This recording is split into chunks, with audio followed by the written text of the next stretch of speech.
I was like, officer, I've been injured. Can I get some help?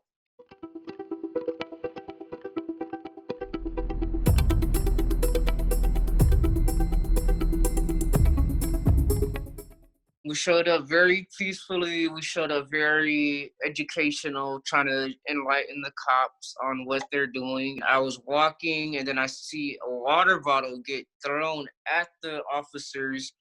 And then once I saw that, I automatically knew that chaos was about to break out because it was dark. Too many people to tell who even threw it. I put my hand in the air just so they know I wasn't a threat. And then as I put my hand in the air, I started jogging away from the APD building.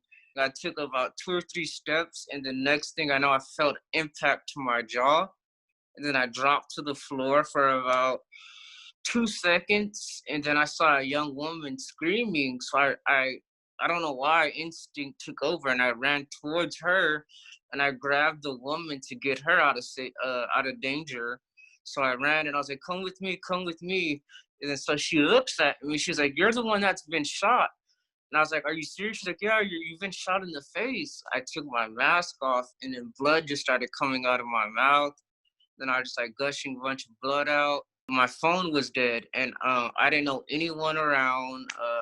I was in too much of a confusion to even think to who to call. So believe it or not, I had to walk 8 miles home with a fractured jaw.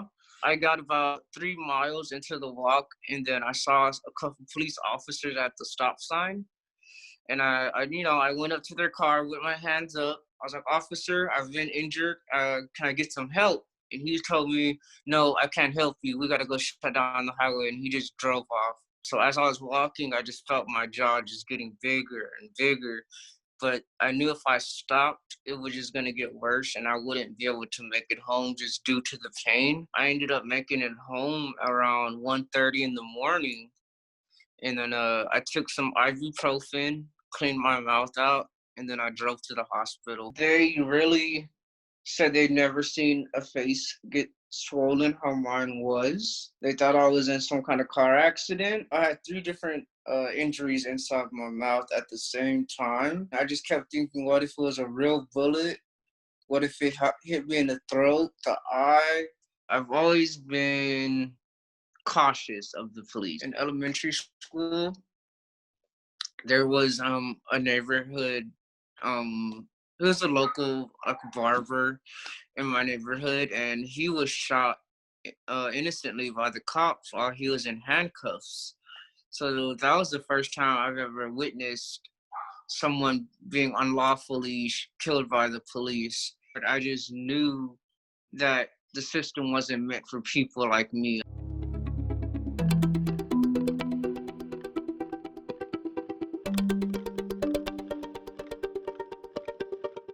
Yeah, we need healing, but we also need strength and we need toughness and we need law and order. One, law and order. We want law and order. We have to have a lot of good things, but we have to have law and order. We have a very powerful National Guard, and we can do pretty much whatever we want as far as that. But as far as going beyond that, sure, if it was necessary. It scares me. It scares me a lot. It's almost like he wants a civil war.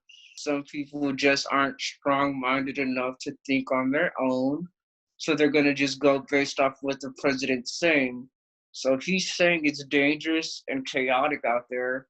Of course, people are going to be dangerous and chaotic. We have to do better at being honest about the system we live in.